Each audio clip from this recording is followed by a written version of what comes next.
Oh, rolling na, rolling. G. Good day, Sir Dondon. We're excited to present our application today. And I am Aaron Gonzalez, and my team is Edsel Nahera. This is our team, Viajero. Let's proceed. So, let's proceed in the login page. So, sa login page, sir, meron tayong login and sign up. So, dito, meron tayong continue with Google and login with email and password. So, sa sign up naman, andito yung uh, continue with number. So, let's proceed. Mag-insert lang tayo ng details. So, pag nag-send ng code, may lalabas na privacy terms.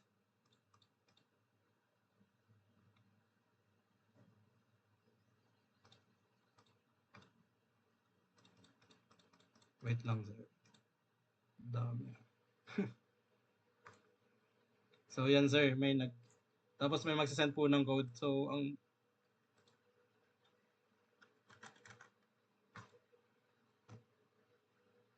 nandito na po tayo sa homepage.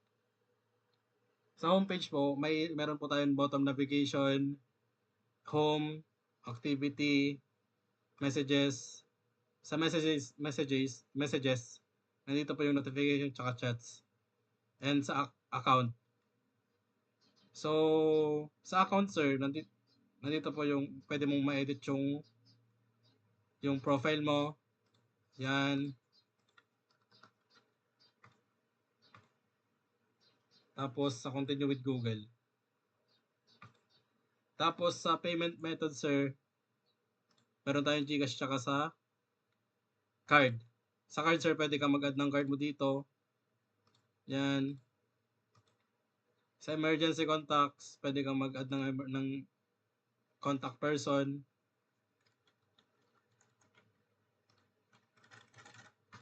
Ayan, sir. Automatic na nandito. Kahit i-back yan, nandun pa rin, sir. Ayan.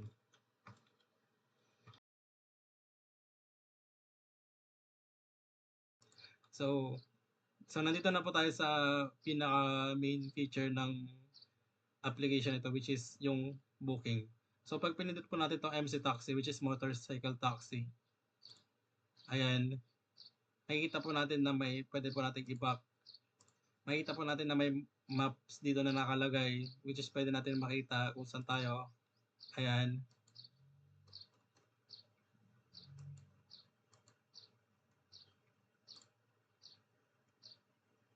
So, pag pinak natin, nandito ulit tayo sa transport page. Pag pinindot natin tong where to, ayan, lalabas yung pinaka-selection ng booking. So, pag pinindot natin tong current location, ayan, makikita natin yung current location natin. Pag pinindot natin to, ayan. Tapos, choose a location. Pwede natin kunwari, pag yung pick up location is nandito sa Rosales, ay sa Urdaneta, o sa Asingan na lang. Pag nandito sa Asingan yung pick up location, kunwari dyan, pwede natin ipin yan. Pwede ipin dyan, tapos confirm location. Tapos sa where to naman, pwede tayo mag-search, like, Xwal, or Lingayen. Ayan. Okay, pwede tayong mag-choose dito sa mapa. Kunwari, pupunta tayo dito sa from Asingan to Urdaneta. Ayan, pwede tayo from Asingan to Urdaneta, pwede tayo dyan sa dito tayo. Dito sa may Bagsakan. Ayan. So, ayan, sir. Magpapakita yung price. Then, may makita tayong button dito sa na nakalagay proceed to book. Ayan. Magpapakita yung ride details. Tapos yung driver. Tapos yung vehicle. Tapos yung ratings ng driver. Tapos yung plate number. Ayan, sir. Pick up details. Tapos sa chat with your rider yan. Tapos pag pinindot naman natin yung confirm ride, ito yung magpapakita. Wait for your rider. Your ride has been confirmed. Please wait for your rider to arrive. So, ayun lang, sir. So, the first of all, the question for programmer, number 1 is, what was the most challenging part of the project? Sir, siguro, sir, ang pinaka-challenging part ng aking pagpo-program is yung paglalagay ng Google Map. maps, ng mga plugins, tapos yung pag-create ko ng project sa Flutter, hindi siya nag-run sa Android, which is may mali sa Gradle. So, ang nagpa-help ako sa AI, ang suggest na is gawa ng bago tapos i-copy yung mga code.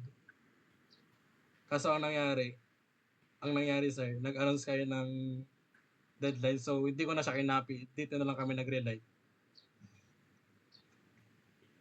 So another thing is yung sa may database, sa may Firebase sir.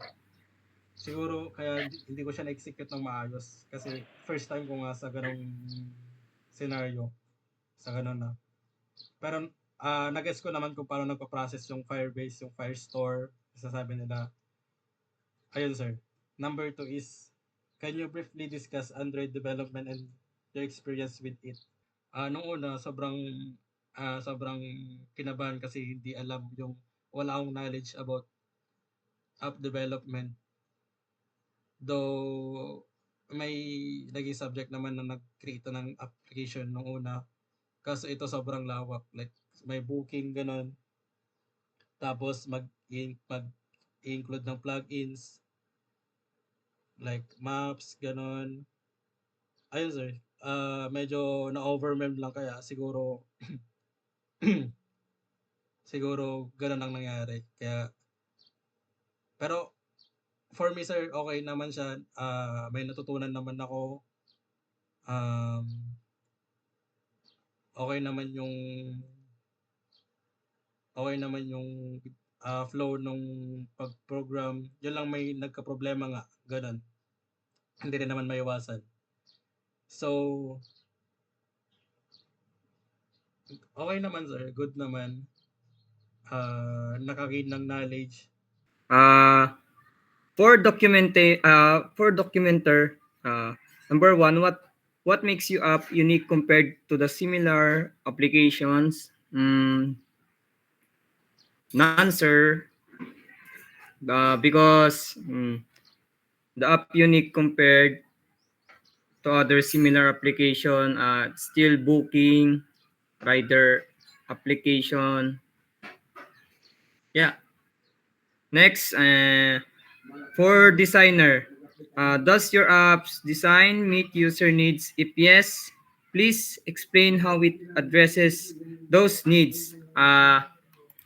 Yes, sir.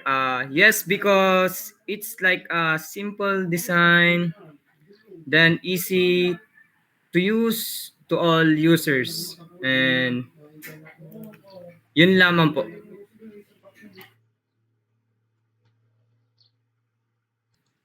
Sige. That's all, sir. Thank you po. Thank you sir. God bless you.